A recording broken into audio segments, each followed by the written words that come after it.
Welcome to Lancefield on the Line. My name is David Lancefield, and I'm joined today by Steve Harvill, the president and founder of Creative Ventures, a strategic consultancy, and despite his youthful looks, has been working for more than 35 years, advising everyone from a startup to Fortune 100 companies. Steve is also a keynote speaker and a best-selling author of DNA of Success and the 21 Secrets of Million-Dollar Sellers.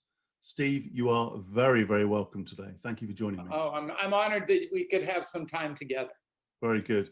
And as I was saying in our exchanges before this interview, you have a colorful set of hobbies. You're a movie buff, you're a surfer, and you live in beautiful Austin, well, just outside Austin in Texas. And having compared our weathers and our lifestyles at the moment, we're doing this in the middle of winter. If I could have taken a plane, I'd have been with you right now in person. So I hope in one day we can do that. I would love to have you. We've got a gorgeous room upstairs waiting for you right now. You're very kind. You're very kind. So let's get stuck in. I have a sense that we're going to have a lot to talk about. Sure. I've taken something you've written, and I'd love to understand what it means in a bit more detail. You said, ideas are a fickle thing. They are ethereal, and without a firm process or systematic application, they lack value.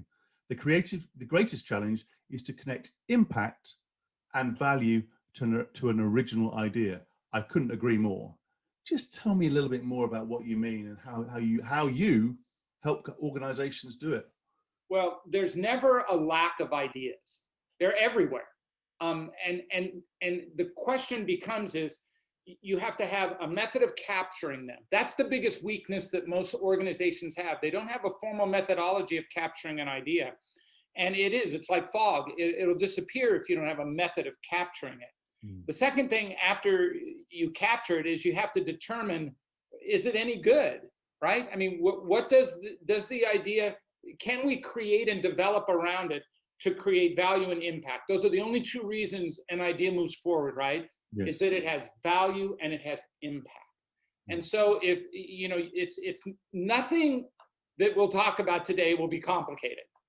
It will be so staggeringly simple that people will go, what? Let's just take this one thing and say, you need a way to capture an idea. I don't care how you do it. I don't care if you do it electronically. I don't care if you do it on your iPad or you record off your phone, or if you're old school, like we're old school, we're pen and paper people. If you don't do that and collect those ideas, you'll have nothing to work with. And I did an interview from Indonesia a while back, and the guy at the end of the interview said, what's the one thing you can give us that will make anybody better? I said, write things down. Just write things down. You would not believe the number of people that don't write anything down. Why is that, Steve? Is that because people are busy? They're focused on other things. They can't. I would go to a large meeting where I was going to do the keynote, and I'd sit in the back while the other people were doing their speeches, and I'd look around the room, and there's 1,000 people in the room, and there's about 8 people writing anything down that the person is saying. Is that right? And I think it's just a lack of value. They don't see value in doing it, and then once they do it, they don't know what to do with it, right? Right. And nothing could be farther from the truth. There isn't a day goes by that I don't fill 20 5x8 index cards out with stuff, with ideas, with observations, with look at this, look at that, look at how that works. So even the sleepiest of traditional incumbent organization that some people might say, hey, you know what, they run out of ideas. Even those organizations are full of ideas. Oh my God, yeah.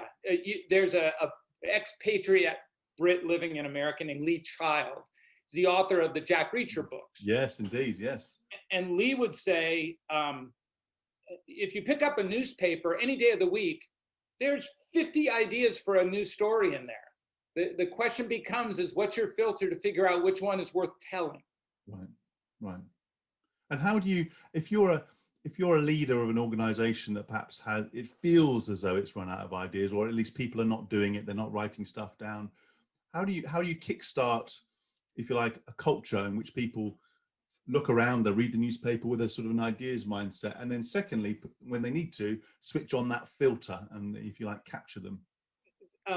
There's a there's a level of responsibility, right, that lies in leadership. And I mean, there's what I think if you type leadership books into Amazon, you'll have almost 1 million books. There were 25,000 white papers written on leadership in 2020. It's not that we don't kind of figure out or know what it is. There's a big gap between understanding and doing, right? It's the mind the gap kind of thing, right? You want to be sure that you're minding that.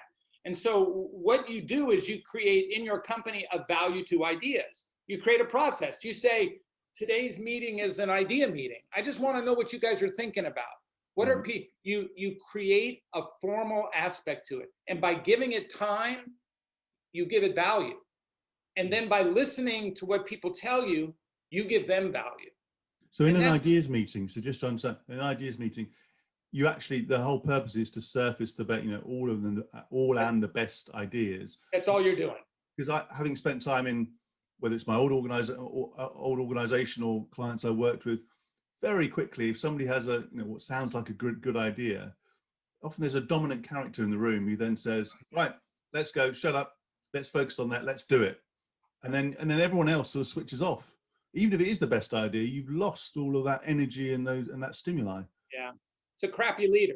I mean, it's a bad, somebody that allows that to happen, that's a bad meeting, right? I mean, that's just a bad meeting. There's no way for you to judge at the genesis point how good something's going to be.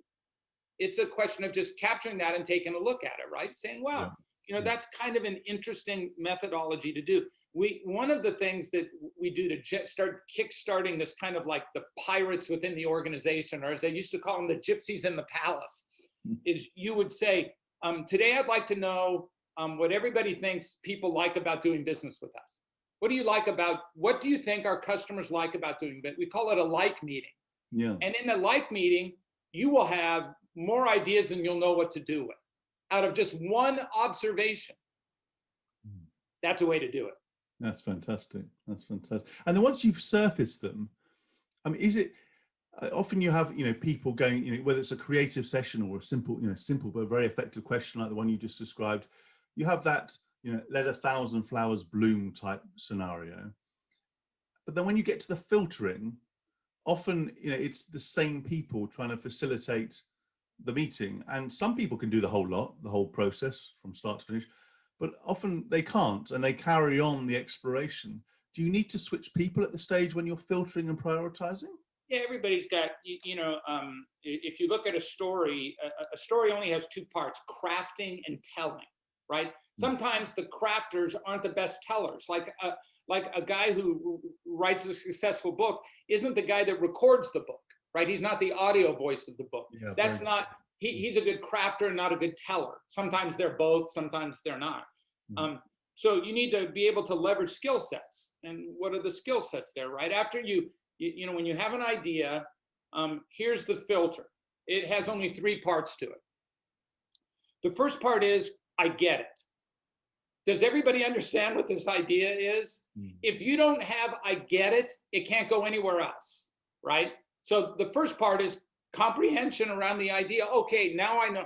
The second part is, do I value that idea? That's the hardest part in what's called the idea journey, because value goes through all kinds of different filters in people. You've got to go through those to figure out where that hardcore value is.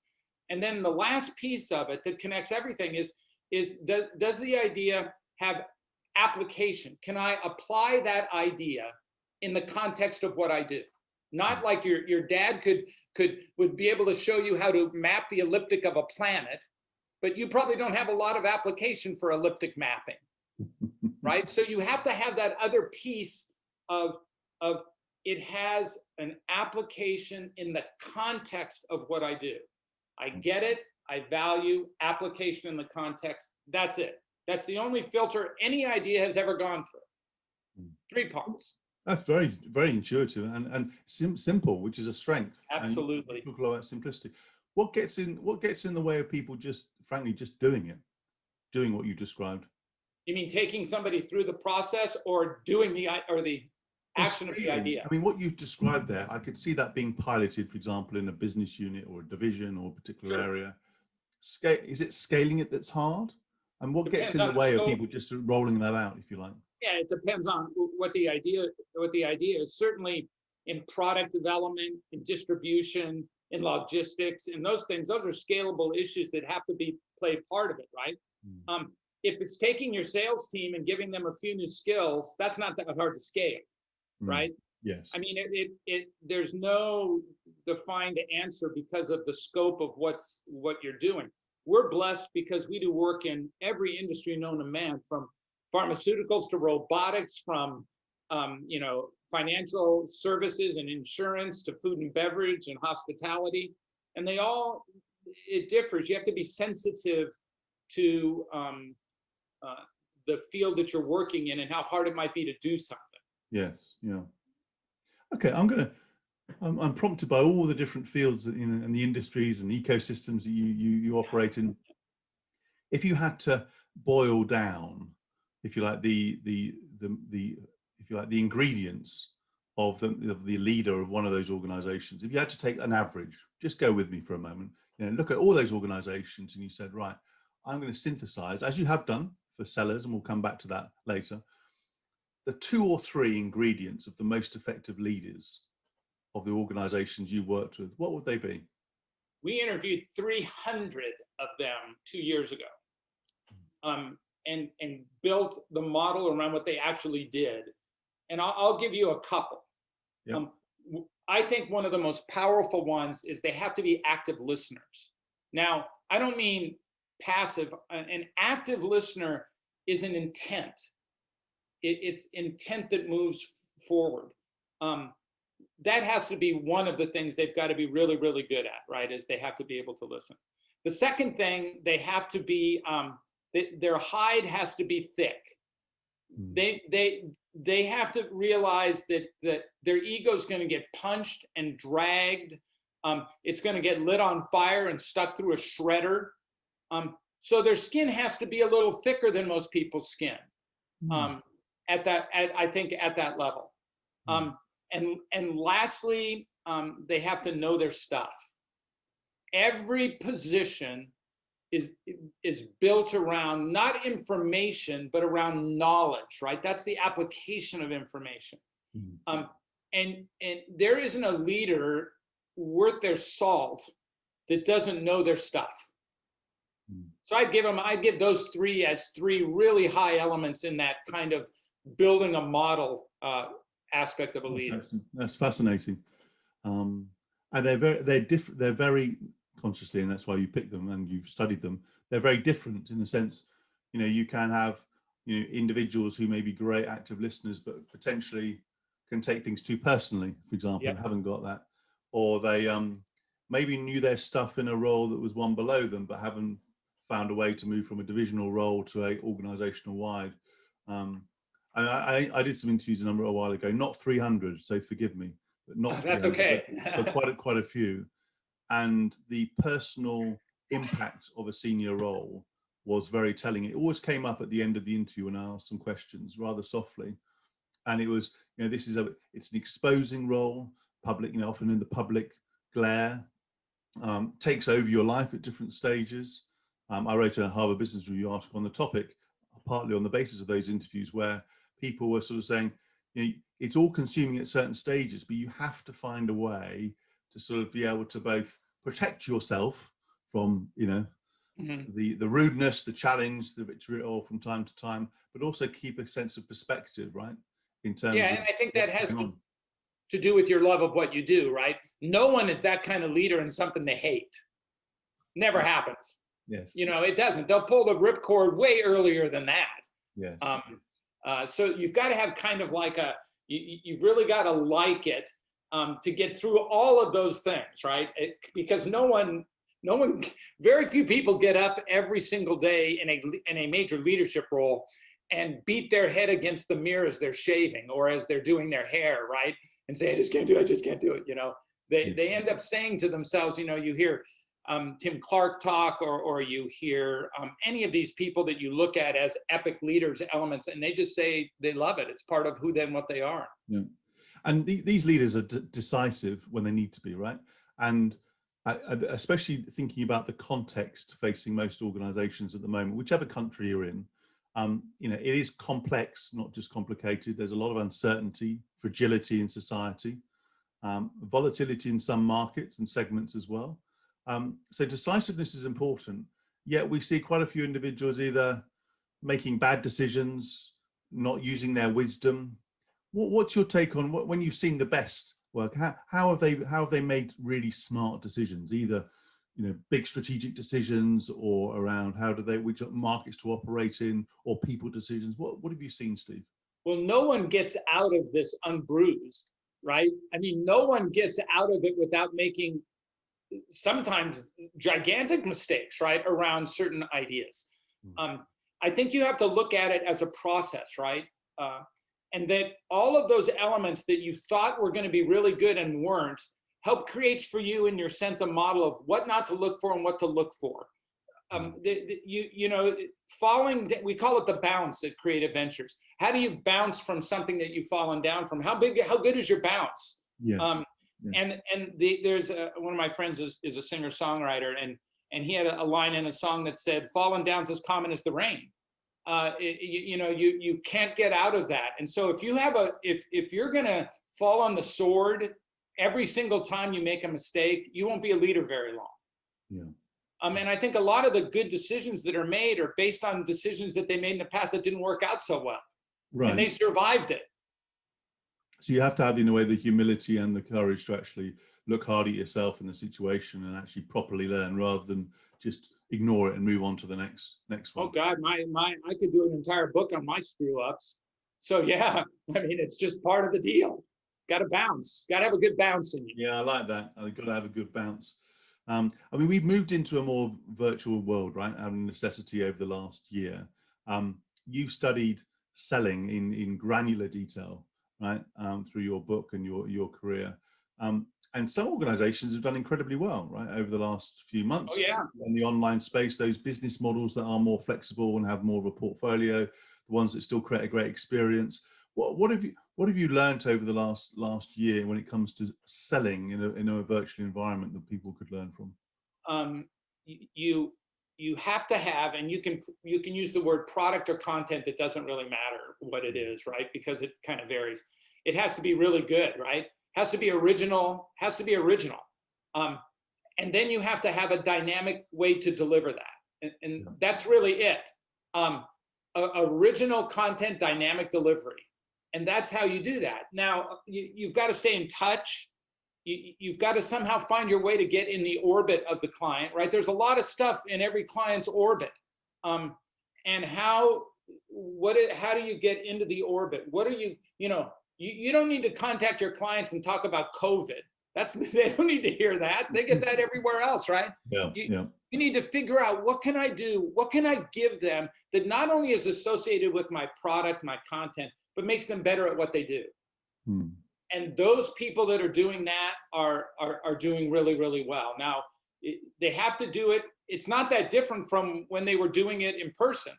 It's just the medium has changed a little, and it's going to go back. I mean, this is just where we are now on it. But you've got to have original, really good content product, and you have to be dynamic in the methodology in which it is delivered. I like that frame around helping people do things that matter to them. That sort of, I guess, jobs to be done type frame, and sort of generosity of sort of let's help you. Can I make you better at what you do? Yeah. Sure, that would be great. Yeah, I understand. I mean, there's a lot of talk about reinvention. Just continuing that theme, organizations saying we need to reinvent ourselves now, either because of necessity, because they're facing financial difficulty, or indeed already have, or because they've seen other organizations, perhaps the big platforms, the big tech companies, not only on the West Coast, but throughout the world, Alibaba, for example, in China, and they've looked at them with admiration. When you hear the word reinvention, or you see the word reinvention in a company context, what does that mean to you? I kind of like it. I kind of like it because the prefix, the re, means they're looking at what they did, right? In order to reinvent, you have to look backwards, and you have to say, here's what we did. What can we do different or better? Um, Yes. I'm a big believer in the past. You know, I get asked all the time, kind of in interviews and things about the future, right? And I always tell people, here's the one thing you can guarantee: the past will never lie, ever. And so if you're looking at where you want to go, you really need to spend a little time on where you've been. And when you say reinvent, you have to do that because you're actually kind of looking a little backwards in that idea.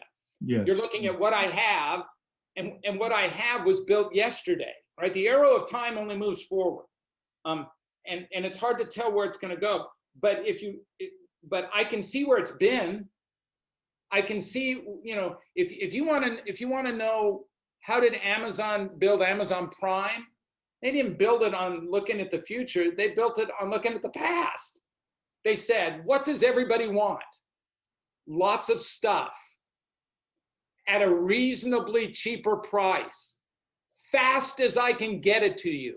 By the way, that was the model of the original catalog company, Montgomery Ward, in the United States in the 1800s. Right. So if I can give you lots of stuff at a reasonable price and get it to you really fast, you'll actually give me money to spend more money. That's crazy. So your point about the past is, obviously don't ignore it, study it, understand it, see what's relevant. But I guess at the same time, make sure you're still current, because there'll be some industries and some ecosystems that are moving very, very quickly. Yeah, speed maybe is more quickly than, maybe less quickly than people actually observe, although they think that everything's going haywire. But I guess it's the balance between looking in the past and respecting it, understanding it, but also making sure that you're relevant right now and at least have a degree of resilience and flexibility to what might happen in the future. But don't just focus on the future and then work back, right? Right. We start every strategic plan with what we call "where are you now," or we call current reality. I don't want to know about where you want to go.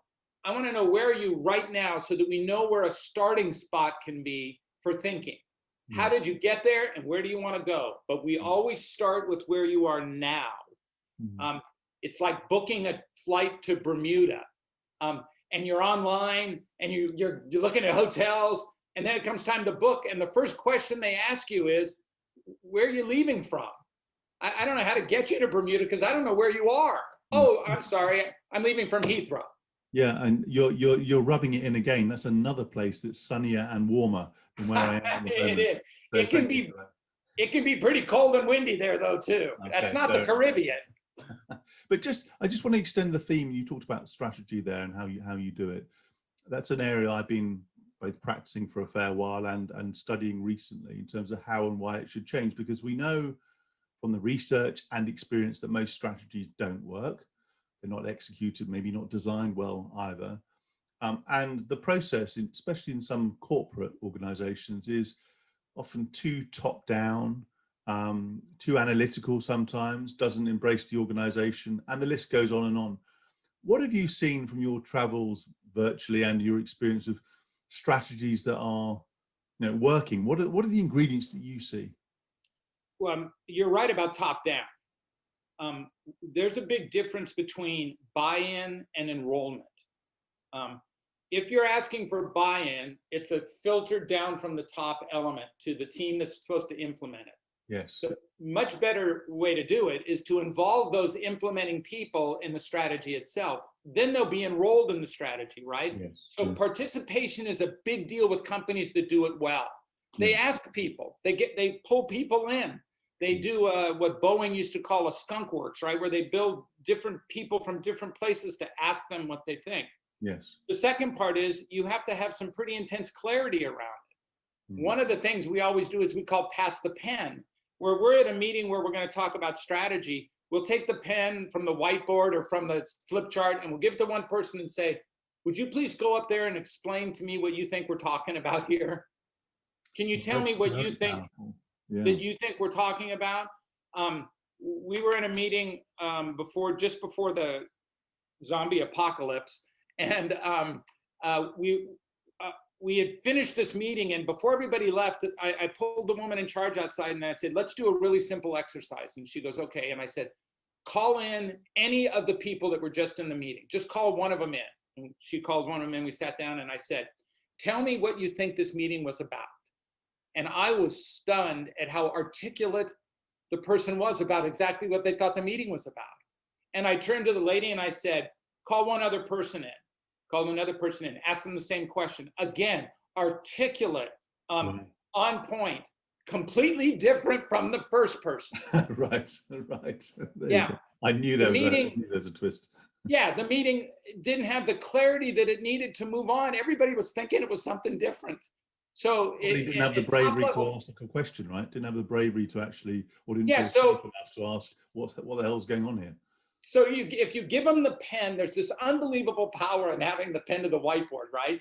You know, you are now the person. I said, go up and draw it for me. Show me what you think is going on. So there's that idea of participation. There's that idea of clarity and sharing, right? So that you get enrollment instead of buy-in. That's a big deal for effective strategy. No, I agree with that. I just want to delve now into, I want to pivot for a moment. That's a term that's often used. And just talk about your own reflections and your own changes over the last year. I mean, it's been disruptive, to put it mildly, right? I just interested in your own reflections on how you go about your professional life in 2020. It's been a that's a really good question, because there are parts of it that I think are a horror story. There are parts of it that there's no way you could have been prepared for this. You know, I mean, for the impact it's had globally. So what you try to do is pivot as fast as you can. And we're small, we're agile, and we have no debt. So if you have those three things, you can pivot a little more. You can kind of enclose a little more. You can move to taking your idea to a company and doing a virtual element that still is designed really uniquely to gain participation from the people that are looking at learning, right? Yes. So we did all of that pretty early, but we've not been unscathed. It's been painful. From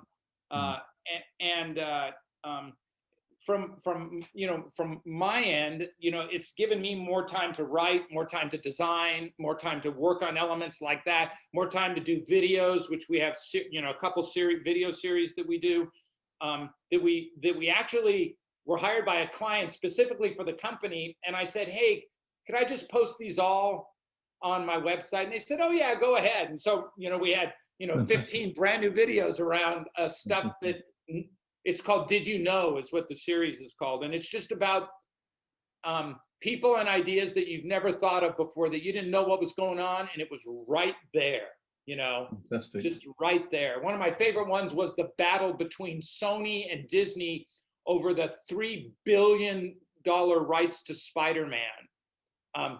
And so we did those. We're still, I've got, starting in July, I guess, the road will open up again for us. We have live engagement starting in July. Right. On things like that. So it's been painful. So you are a performer in many respects. Oh yes. And I've seen you in action, and I've studied you. I've done my homework. and I've great admiration for what you do. I'm curious to understand your own preparation for a big event. So you talked earlier about giving a keynote. There might be 1,000 people in the room. Those are big events. Yeah. That people expect big impacts. What do you do to prepare yourself so you are on your A game, either physically in an event, or indeed you'll still had some moments, no doubt, over the last few years where you've got to be on your A game. What do you do? You need to be on your A game all the time, because that's what people are counting on you for, right? There's no B game. Part of it is natural, right? I'm just kind of like naturally comfortable doing what I do. Right. Then we design a really unique visual journey that goes with the idea, so that you're not really looking at me, you're looking at this massive screens of visual images that are driving the idea. Right. And then the second is I'm riskful. So I'll give you an example.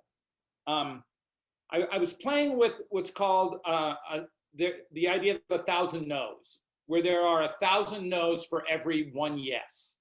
And how do you know what that is? And I wanted a stage way to do it. And so I had seen at a science exhibit this large fan that would, little kids would put these scarves on and it would blow them up and over through the tube. And I thought, man, that's a good idea. So my team and I got together and we started fiddling around with how to do this on stage so that we could throw a bunch of scarves in and they would just all shoot up in the air. Wonderful. We couldn't get anything to work. So then I said, let's not do scarves, let's do balloons instead. And we'll get a powerful fan and we'll point it up and we'll just suspend the balloon in the jet stream of it and it'll just float there. And then I'll knock them out searching for what's the one right yes, as that's called stagecraft. And so we tested it, it worked great. It was a big event and I was gonna do it, right? And so at rehearsals, we went over it, it worked like a dream. During the show, I took the balloons and I just dropped them and they just suspended right there, just suspended in the cone of air. And it worked. It was great stage crafting. And afterwards, I had a number of people come up to me and say, how did you do the magic trick with the balloons? They thought it was a magic trick because they couldn't see the fan. It was below the stage. It never occurred to me that someone would think it was a magic trick, right? And so you have to realize that if I want you and I want real estate in your imagination, I have to work for that. And so for us, there's no such thing as practicing a presentation. There's only rehearsing, saying it out loud, seeing it and doing it, sharing it like that. That's how kind of we prepare for it. And we'll prepare a week worth of time for one major stage show. Wow, that's quite something. That's quite something. Yeah, so it's kind of our it's a formula that has really worked for us. And I would never shortchange stage time ever. That's fantastic. It's refreshing to hear that you talked about not only the risk taking or that you go for, and I can sense that already, but also, as you say, the proper thought, preparation, testing, rehearsing, because often people think, oh, here's the big show, and they don't talk about the grind, the actual work you have to do to make it work. But I mean, you talk about stage crafting. I want to sort of move on to sort of movies, because I know that's a personal passion of yours. And obviously the movie industry, and I've spent a good amount of time in movie and TV in my consultancy sort of work, so I'm passionate about it, but not as expert as you. So don't test me on a film right now. But obviously it's been a tough old year, to put it mildly, right? It's been a tough old year. We've also seen to see some major changes in some of the commercial arrangements in terms of the windowing releases of movies and TV. Yeah. I know you have already scraped all of your knowledge from the past, so I take your point about the movie industry. But tell me about, what do you think 2021 and beyond looks like for the movie industry? I have been at the movies every weekend since I was 10 years old. I married the woman of my dreams, who we've been married 42 years. She is a movie fan too. We spend every Saturday for 42 years at the movies, Saturday or Friday, wherever we were, didn't matter. Wow. We were, and so I've seen a lot of film over the years. And there's, as much as you try, you cannot replace a cinema experience at home. You can mimic it on a much smaller scale, but when you're talking about tentpole films like coming out, like for instance, let's just talk Dune, the remake of the epic Frank Herbert book Dune, which is going to be bigger than you can imagine. You can't see that at home. And I think that if they can figure out how to survive, the theaters, and you're seeing little glimmers of it, right? Wonder Woman gave a little glimmer of revenue at what would they call at-screen revenue, right? Yes, I think that was a good glimmer, even though the movie was horrible. It was a glimmer of things. And I think that you're going to see, if they can survive it, you'll see the social fabric that sharing time in the dark gives us back again. Even we went, which we probably shouldn't have done it. You know, we went and saw the new Tom Hanks film, and I had to do it because Laura was going crazy. If I didn't take her shoes, and so you know, we had like gloves on and our mask on. We were like in hazmat suits, and they wiped the seats down for us, and we went and saw it at the theater. And I told her we're going to be the only 2 people in there. There were 100 people in the theater. Wow. And I was shocked at it. Everybody's, you know, set far apart in a gigantic theater. I think that you'll see, and then the film companies, and because of the combination of being able to film, distribution, all of those things are real problems. Yes. But I think I'm hopeful, and it may be the 9-year-old in me, is that we'll be back well ahead of the release of Dune to a theater experience again. And they're going to do a lot of stuff to get you back once once herd immunity or the viruses. You're going to see a lot of creative stuff to bring you back. And I'm hoping, from a movie fan, you know, I'm hoping that that will happen. I will send you. For my clients every year, I do the top 10 and bottom 5 movies of the year. Yes. I'll send you last year's list. I'd love to see that. I'd love to see. Yeah. You're like the platinum member, sort of MVP of the movie world, right? Oh my God, yeah. Yeah. And we have great theaters. We have the Alamo Draft House here in Austin, which they are lovers of movies, and you know, it's a dinner theater where you can go and get dinner and a beer and a margarita or something and watch the movie. We're blessed with having great theaters here in Austin. So it's been hard for me. It's been frickin' one of the worst things for me. Yeah, I can imagine. Well, let's look beyond the pandemic. And if one of your clients called you up tomorrow, actually used a phone for a phone, not just a Zoom call or an email, and said, "Hey, Steve, I'm trying to prepare myself for the world beyond the pandemic. So beyond, if you like, a chronic crisis to something that's more manageable. What would be the sort of things on your list for him or her to consider as they're, if you like, planning for the next wave?" Re-entry. We call it re-entry. Planning for re-entry. Yes. Again, it's going to depend on what you do, right? Of course. Let's just take from a sales standpoint that you sell something that's relationship based. It's not just you're not selling something that's delivered by a guy in a brown shirt and a brown box on your doorstep. That's what we call that stuff. You're not selling stuff. You instead are selling something else. And I'm going to be contrarian to a lot of what people believe, because I'm looking at what happened in the past, right? You know, we have the universe is trying to kill us every moment. It's trying to kill us with earthquakes and volcanoes and tornadoes and hurricanes, and the fact that our planet is covered in a substance that we can't survive in. The vast majority of our planet, right, is covered by water.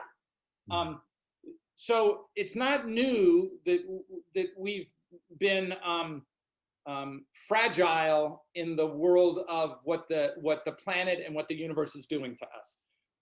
We've seen it before, and we've gotten through it every single time, just like we'll get through this. So what happened after those epidemics and pandemics of the past, right?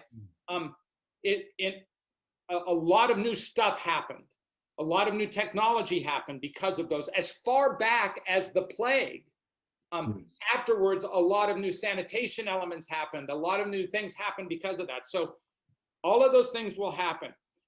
I believe that there is no way that we will not return to a social fabric, an interweaving of who and what we are.